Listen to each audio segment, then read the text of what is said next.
أعوذ بالله من الشيطان الرجيم. بسم الله الرحمن الرحيم. إن الحمد لله نحمده ونستعينه ونستغفره ونعوذ بالله من شرور أنفسنا وسيئات أعمالنا.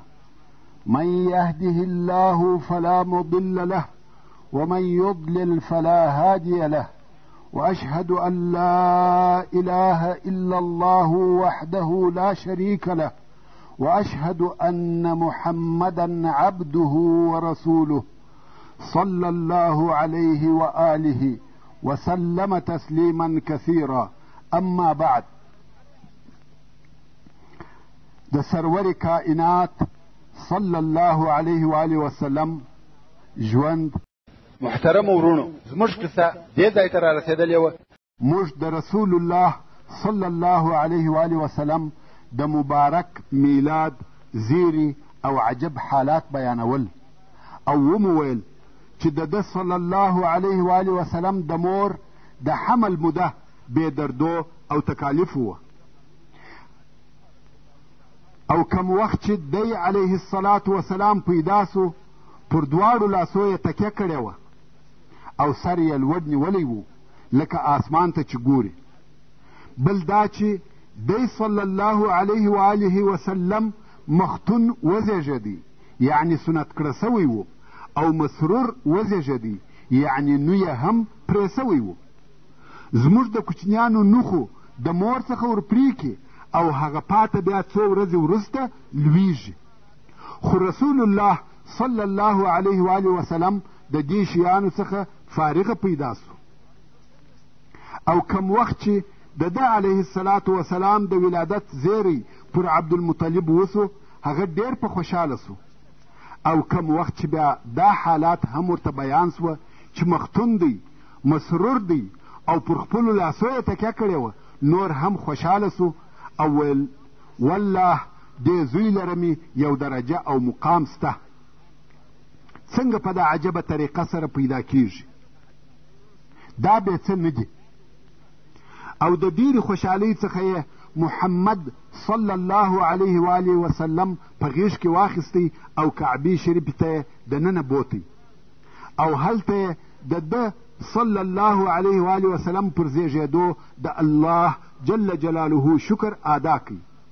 که څه هم تر دغه وخته لا نوم نه دی پر ایښو ورسوی، مګر چې بیا یې د محمد نوم پر کښېښاوه، په دې کې یو سر او راز و. هغه دا چې یو وخت عبدالمطلب شام ته په سفر تللی و. په دې سفر کې یې نور 3 نفره هم ملګري وه، او هلته یې د یوه حبر سره ولیدل. حبر یا حبر د یهودو عالم ته ویل کیږي.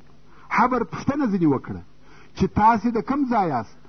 دوی ویل موږ د مکې یو. حبر ورته ویل ستاسې په جزیرة العرب کې نبی الاخر زمان پیدا کیږي. قصه ډېره اوږده ده، خلاصه دا چې دوی پوښتنه ځینې وکړه چې د دې نبي نوم به څه شوي؟ حبر ویل نوم به محمد وي. ورونو،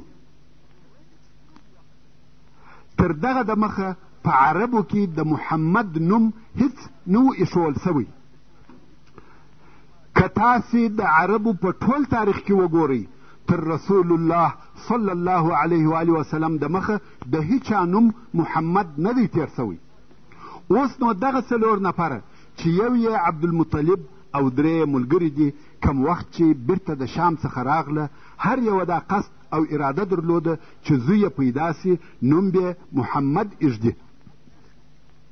څرنګه چې د عبدالمطلب د عمر په حساب د اولاد امید نه و، نو ده دا نیت درلودی چې د ده په زامنو کې که د هر یوه زوی پیدا سو، نوم به محمد ایږدي. نو ځکه یې د رسول الله صلی الله علیه و آله وسلم نوم محمد کښېښاوه. او هغه 3 نفره د عبدالمطلب ملګري دا وه: اول سلیمان ابن مجاشع چې د زوی نوم یې محمد کښېښاوه، چې دغه محمد د فرزدق نیکه دی، او فرزدق د عربو مشهوره شاعر دی. دوهم احیحب ابن حلاج چې هغه هم د خپل زوی نوم محمد کښېښاوه. دریم عمران ابن ربیعه چې د زوی نوم یې محمد کښېښاوه. په عربو کې د اول وار دپاره دغه 4 نفره په محمد سره مسما سوي دي چې دا د رسول الله صلی الله علیه و آله وسلم د نامه سر او سبب و چې ولې یې د ده علیه الصلاة وسلام نوم محمد کښېښاوه. او نور هغه حوادث یا علامې چې د رسول الله صلی الله علیه و آله وسلم د پیدایښت په وخت کې پیښې سوي دي، د هغو څخه یوه دا ده چې د رسول الله صلی الله علیه و آله وسلم د ولادت په وخت کې د کسرا قصر او ماڼۍ ورېږدېده او د کسرا د قصر څخه 14 برجه ونړېده. او بل د مجوسیانو یا آتش پرستانو اور مړ سو. دا خو درته معلومه ده چې د مجوسیانو اور د همیش دپاره بلیږي، ځکه دوی یې عبادت کوي او مړ کېدو ته یې نه پرېږدي. خو د رسول الله صلی الله علیه و آله وسلم د ولادت په وخت کې دغه اور مړ سو. او د کسرا په قصر کې یوه کوچنۍ دریاچه وه چې بحیره ساوا ورته ویل کېده. د دغه دریاچې یا بحیرې لاندې مځکه وچاوده او اوبه یې وچې سوې. د دې واقعو څخه کسرا وبېرېدی چې دا څه قصه ده. نو یې کاهنان او منجمین راوغوښتل. ورونو، ځینې کاهنان د جن او پیرانانو سره ارتباط او تعلق لري، او جن هم ځینې اخبار د آسمان څخه اورېده. بیا به جن دغه خبرونه و کاهنانو ته د دې دپاره ویل چې خلق گمراه کې او په فتنو کې یې واچوي. او دغه چې جن د آسمانه څخه اخبار اورېده، موږ ته الله جل جلاله په قرآن کریم کې بیانوي او د سورة الجن په 9 نمبر آیات کې فرمایي وَأَنَّا كُنَّا نَقْعُدُ مِنْهَا مَقَاعِدَ لِلسَّمْعِ. دا خبره پیرانان کوي او وایي موږ پخوا و دې آسمان ته د ناستې په ځایو کې کښېنستلو د پاره د دې چې یو خبر واورو. خو د رسول الله صلی الله علیه و آله وسلم په بعثت سره پر پیرانانو دغه د اورېدلو لار بنده سوه. نو کم وخت چې کسرا د کاهنانو څخه پوښتنه وکړه چې دا څه قصه ده، ځینو کاهنانو ورته وویل چې دا واقعې د نبي د ولادت په سبب پیښې سوې. کسرا پوښتنه وکړه چې دغه 14 برجه ولې ونړېده. کاهنانو وویل چې د دې مقصد دا دی چې 14 پاچاهان به نور هم د فارس تیریږي، بیا نو د فارس پاچاهي ختمیږي. کسرا ویل 14 پاچاهان به نور هم راځي، بیا نو د فارس پاچاهي ختمیږي. دا ډېر اوږد وخت دی. خو د ده تر مرګ وروسته د فارس پر حکم مقابله شروع سوه. په 4 کلو کې 10 پاچاهان رد او بدل سوه چې دا ټوله د فارس د حکم د زائلېدو علامې وې. ورونو، د رسول الله صلی الله علیه و آله وسلم نسب یا شجره 3 حصې لري چې اوله حصه یې تر عدنان پورې رسیږي او پر دغه حصه یې د سیرت او انسابو ټول علما اتفاق لري.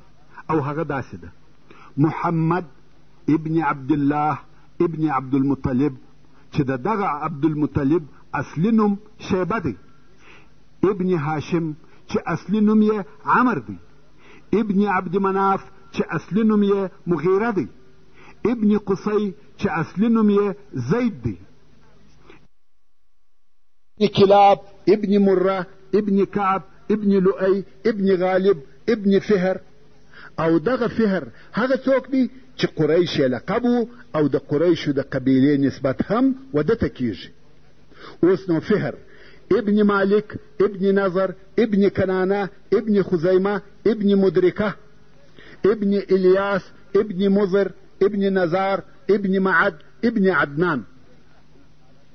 او د رسول الله صلی الله علیه و آله وسلم د نسب 2 حصه کم چې تر عدنان لوړ دي او بیا تر ابراهیم علیه السلام پورې رسیږي، په هغه کې اختلاف سته. څوک یې قبلوي او تاییدوي او څوک څه نه پکښې وایي، چپ پاته دي. خو په دې کې شک نسته چې عدنان د ابراهیم علیه السلام د اولادې څخه دی.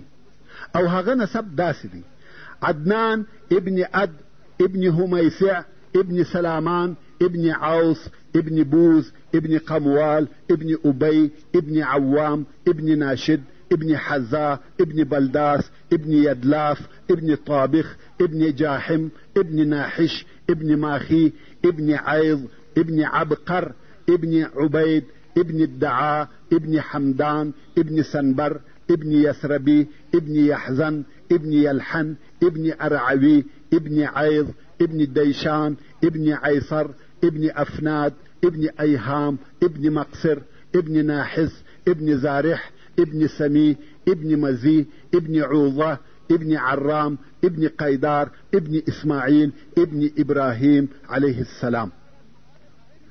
او د رسول الله صلی الله علیه و آله وسلم د نسب درېیمه حصه چې د ابراهیم علیه السلام څخه لوړ بیا تر آدم علیه السلام پورې رسیږي، او دا هغه حصه ده چې بې له شکه ځینې غیر صحیح شیان پکښې داخل سوي دي، او هغه داسې ده: ابراهیم علیه السلام ابن تارح چې نوم یې آزر دی، ابن ناحور ابن ساروع ابن راعو ابن فالخ ابن عامر ابن شالخ ابن أرفخشد ابن سام ابن نوح عليه السلام ابن لامك ابن متوشلخ ابن أخنوخ ويلكيجي ابن أخنوخ ويلكيجي چې دغه أخنوخ إدريس عليه السلام دی. بانو إدريس ابن يرد ابن مهلائيل ابن قينان ابن آنوشا ابن شيس ابن آدم عليه السلام. دا خو د رسول الله صلی الله علیه و آله وسلم شجره یا د نسب بیان سو. ورونو اوس به د رسول الله صلی الله علیه و آله وسلم د تی رودلو تربیه او لویدو په باره کې یو څه معلومات درته بیان سي. هغه داسې: کم وخت چې به د قریشو نر اولاد پیدا سو، هغه به په مکه مکرمه کې نه لویاوه، او د دې کار هم څو سبب و. یو سبب دا و چې مکې مکرمې ته د هر ځای څخه خلق راتله، او ځینې خلق به د ډېرې مودې دپاره په مکه مکرمه کې پاته کېده، لکه دا اوس چې هم دغسې ده، او د قریشو سره به راکړه ورکړه او راشه درشه درلوده، او هغه هلکان چې په مکه مکرمه کې به لویېده د هغو ژبه به د دغه اختلاط په سبب په سل کې سل خالصه او فصیحه عربي نه وه، د هغه بیګانه خلقو د اخلاقو او ژبې تر تاثیر لاندې کېده. نو د دې جهته قریشو دا ښه بلل چې د دوی اولادونه تر مکې مکرمې د باندې لوی سي، دا د دې دپاره چې ژبه یې پر فصیحه عربي واوړي. کم وخت چې به د ژبې د زده کولو عمر تیر سو، بیا به بیرته مکې مکرمې ته راوسته، ځکه بیا به د دغه نورو خلقو د ژبې تر تاثیر نه لاندې کېده. او بل سبب دا و چې قریشو غوښته چې د دوی اولادونه سخت سري او د مشکلاتو زغم او تحمل ولري، د سختیو او تکالیفو سره عادت ولري، ځکه د دوی په مخ کې جنګونه او سفرونه وه. دوی نه غوښته چې اولادونه یې په ښار کې نازک او پاسته لوی سي، ځکه هغه کسان چې په ښارو کې لوی سي نرم، پاسته او نازک طبیعته وي، د تکالیفو او مشکلاتو تحمل نسی کولای. نو دا سختی او تکالیف په صحراو کې وه. د صحرا خلق سخت سری او متحمل وي. او دریم سبب دا و چې مکه مکرمه ښار او دینی مرکز و، د هر ځای څخه قسم قسم خلق ورته راتله، او دې خلقو د خپلو ځانو سره قسم قسم مرضونه راوړل، مګر صحرا د مرضو څخه پاکه وي. که اطرافي خلق د ښاري خلقو سره مقایسه سي، په هغو کې مرض کم او نادر پیدا کیږي. نو په دغه څو سببو د قریشو دا خوښه وه چې اولادونه یې تر مکې مکرمې د باندې لوی سي، نو ځکه خپل کوچني اولادونه یې د صحرا ودایګانو ته ورکول چې هغه یې و صحرا ته بوځي او هلته یې لوی کړي. بیا چې به لوی سوه، نو بیا بیرته مکې مکرمې ته راوسته، او د صحرا خلقو بیا دا کار د رزق د پیدا کېدو دپاره کاوه. خدایګانو پر دې کار تنخواه او معلومه مزدوري نه اخیسته. دا یې عیب باله چې د شیدو قیمت واخلي، د کوچني د اخیستلو په وخت کې پر کم مبلغ تنخواه یا د شیدو پر بدل هیڅ اتفاق نه کېدی. خو بیا څه موده ترمنځ او په آخر کې د کوچني د مور او پلار د طرفه ودایي ته هدیې او سوغاتونه ورکول کېده. چې په هغه هدیو به دایګانو خپله ګزاره کول او دغه د صحرا دایګانې به څه موده ترمنځ و مکې مکرمې ته راتلې او هغه نوي پیدا سوي کوچنیان به ورسره بیول. په دغه وخت کې چې رسول الله صلی الله علیه و آله وسلم و دنیا ته تشریف راوړی د بني سعد څخه دایګانې راغلې چې په مکه مکرمه کې نوي پیدا سوي کوچنیان ورسره بوځي. د دوی په جمله کې یوه ښځه یا دایي وه چې نوم یې حلیمه و او د میړه نوم یې حارث و. نو دایګانې راغلې چې د تی کوچنیان واخلي او بویسي. د بني سعد قبیله ټوله غریبان وه، خاصتا په دغه کال چې بارانونه هم نه وه او وچکالي وه. په دوی کې بیا حلیمه ډېره غریبه وه. حلیمې خپل کوچنی د تی زوی هم درلودی او په قریشو کې ګرځي چې یو بل کوچنی هم پیدا کړي او د دغه خپل زوی سره تی ورکړي. خو حلیمه په خپله وایي چې د ډېرې لوږې او غریبۍ په سبب مې دونه شیدې نه درلودې چې دغه خپل زوی په موړ کم، نو څنګه به دا بل کوچنی ورسره مړوم؟ مګر احتیاج او غریبۍ و دې کار ته مجبوره کړم. نو حلیمه چې د خپلې قبیلې څخه راتله پر یوه خره باندې سپره وه چې دا خره په خپله هم ډېره ډنګره او ضعیفه وه. د ضعف په سبب به پر لارې تر ټوله قافلې وروسته رهي وه او نورو ښځو به نارې پر وهلې چې حلیمې ژر سه ودې ځنډولو. او حلیمې چې به هر څه کوښښ وکړي چې خره یې چابکه سي هغه نه سوای تلای. خیر په ډېر تکلیف یې ځان و مکې مکرمې ته ورساوه. اوس نو په مکه مکرمه کې دایګانې کور په کور په کوچنیانو پسې ګرځي او هره دایي چې د رسول الله صلی الله علیه و آله وسلم مور آمینې ته راسي او په دې پوه سي چې هلک یتیم دی په پټه خوله یې پرېږدي. دا ځکه چې دایګانو په اول کې د تنخوا یا مزدورۍ خبرې نه کولې او امید به ټوله و هغه هدیو او سوغاتو ته و چې په وروسته کې ورکول کېده. نو چې پوه به سوې چې هلک یتیم دی پلار نه لري نو ویل مور به موږ ته څه هدیه راکړي. نو بیا په پټه خوله هلک پرېښاوه د کوره به ووتې. دایګانو داسې فکر کاوه چې نیکه دونه غمخور نه دی لکه پلار او مور دونه عاید نه لري نو موږ ته څه نسي راکولی.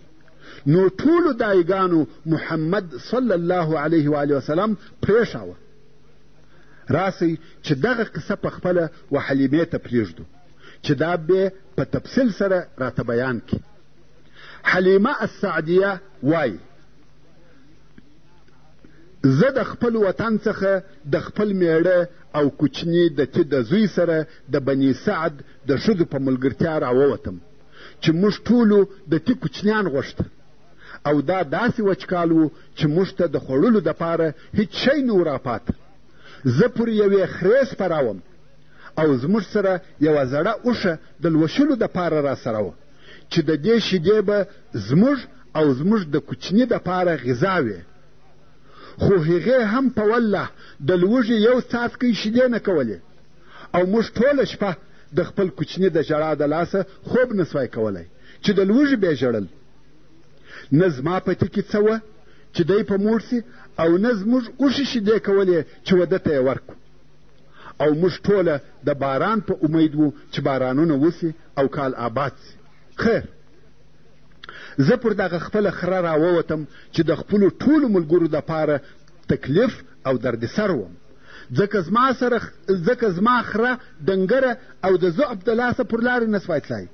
د ملګرو به مې دغه نارې وې چې حلیمې ژر سه او ژر سه. خیر مکې مکرمې ته راورسېدو او موږ ټوله په کورو کې په کوچنیانو پسې ګرځو. په موږ ټولو کې داسې ښځه نه وه چې و هغې ته دې د محمد صلی الله علیه و آله وسلم د اخیستلو نه وي ویل سوي. خو چې دا به یې ورته وویل چې یتیم دی هر یوې پرېښاوه ځکه موږ د کوچني د پلار څخه د هدیو او تحفو امید درلودی. خو کوم وخت چې به دا راته وویل سوی چې هلک یتیم دی نو موږ به ویل چې مور او نیکه به یې څه راکړي. نو موږ ټولو په دغه سبب نه اخیستی. په آخر کې په موږ ټولو کې یوه ښځه هم نه سوه پاته چې یو کوچنی دې پیدا نه کړي بې له ما څخه. اوس چې موږ بیرته تر مکې مکرمې د باندې خپل د اړولو ځای ته راغلو او و بني سعد ته مو د تلو اراده سوه، نو ما و خپل خاوند ته وویل په والله زما دا نه ده خوښه چې زما ټولو ملګرو ښځو دې کوچنیان پیدا کړي وي او زه دې بې کوچني ولاړه سم. زه و هغه یتیم کوچني ته ورځم او هغه اخلم. میړه مې ویل ښه دی ورسه وایې اخله، شاید چې دغه یتیم زموږ دپاره د برکت سبب سي. نو وایي ورغلم او محمد صلی الله علیه و آله وسلم مې راواخیستی او د ده د اخیستلو بل هیڅ سبب نه و بې له دې څخه چې ما بل کوچنی نه کوي پیدا. کم وخت چې مې دی صلی الله علیه و آله وسلم راواخیستی او خپل ځای ته راغلم او تیته مې ور واچاوه، تی مې زما د خوښې سره سم شیدې پر رایله کړې. ده تر هغو رودلې چې مړېدی او د ده ورور چې زما زوی و هغه هم تر مړېدو ورودلې او بیا دواړه بیده سوه. حال دا چې زموږ کوچنی تر دغه د مخه د لوږې نه سوای بیدېدلی. او بیا مې میړه و هغه زړې اوښې ته ور ولاړ سو چې ویل وشي. د اوښې څخه یې دونه شیدې ولوشلې چې ما او ده تر مړېدو وڅښلې. دا شپه ښه په خیر راباندې تېره سوه. حلیمه وایي په سهار کې زما ملګرو ښځو راته ویل یا حلیمه په والله مبارک او د برکته ډک کوچنی دې اخیستی دی. ما ویل زما هم دغه امید دی. حلیمه وایي په دغه سهار زه پر هغه خپلې خرې سپره سوم، محمد مې هم را سره واخیستی او د خپل کلي پر طرف رهي سو. په والله خره مې زما تر ملګرو دونه د مخه سوه چې د هغو خره نه سوای پسې رسېدلی، تر څو چې ملګرو مې راته ویل یا حلیمه یو څه صبر وکړه، آیا دا ستا هغه خره نه ده چې د هاخوا پر راغلې؟ ما ویل په والله هغه ده. دوی ویل په والله یو څه ورته پیښه ده. حلیمه وایي بیا نو موږ و بني سعد ته و خپلو کورو ته ورسېدو او د الله تعالی په مځکو کې د باران د نه کېدو په سبب زموږ تر ځای وچ ځای نه و. خو بیا هم زما پسونه چې به راغله ماړه او غولانځې به د شیدو ډکې وې. موږ به خپلې میږې لوشلې او شیدې به مو څښلې، خو بل چا د خپلو پسو څخه یو څاڅکی شیدې نه سوای لوشلی او نه د میږو په غولانځو کې څه وه. تر داسې اندازې چې زموږ د کلي خلقو به و خپلو شپنیانو ته په قهر او غضب سره ویل تاسې پسونه و وښو ته نه بیایاست، پسونه هلته بیایاست چیرې چې د حلیمې پسونه پیول کیږي. چوپانانو به ورته ویل په والله زموږ او د حلیمې پسونه یو ځای ګرځي. خو بیا به هم د دوی پسونه وږي راغله او یو څاڅکی شیدې به یې نه کولې، خو زموږ پسونه به ماړه او د میږو غولانځې به د شیدو ډکې وې. زموږ دغه حال و. د الله جل جلاله د طرفه خیر او برکتونه راباندې اورېدل. څو 2 کاله تېر سوه. حلیمه وایي د محمد صلی الله علیه و آله وسلم جسم او بدن نسبت و نورو کوچنیانو ته مخالفه وده او پرورشت کاوه. د عمر یې 2 کاله لا نه و پوره سوي، داسې معلومېدی لکه د 5-6 کالو هلک. صحت او عافیت یې کامل او سالم و. په خبرو کې یې فصاحت و، خبرې یې سمې او پوره کولې. کم وخت چې د ده علیه الصلاة وسلام 2 کاله پوره سوه، مور ته مو وروستی او عادت همدا و چې دایګانو به هلکان پس له 2 کلو خپل مور او پلار ته وروستل. خو ځینو پلرو به د 2هم وار دپاره بیا دغه کوچنی ودایي ته ورکوي چې څه موده دې نوره هم په صحرا کې تېره کړي، او ځینو خلقو به پر دغه 2 کلو بس کړه. نو اوس حلیمې هم محمد صلی الله علیه و آله وسلم و مکې مکرمې او خپلې مور ته راوستی، مګر کوشش کوي چې بیرته یې د ځانه سره بوزي. خو د رسول الله صلی الله علیه و آله وسلم مور امینه ورته وایي بس ته د لیدې وي، او حلیمه ورته وایي دلته ګرمي ده، مرضونه دي، دی تر اوسه ښه نه دی لوی سوی، څه موده به نور هم را سره بوزم. حلیمه وایي موږ دا کوشش کاوه چې بیرته یې را سره بوزو، ځکه موږ په ده کې هغه برکتونه لیدلي وه څو په آخر کې مو د محمد صلی الله علیه و آله وسلم مور راضي کړه چې بیا یې را سره بوزو، او 2هم وار مو بیا بني سعد ته راوستی. وصلى الله تعالى على خير خلقه محمد وآله وأصحابه وأهل بيته أجمعين. والسلام عليكم ورحمة الله وبركاته.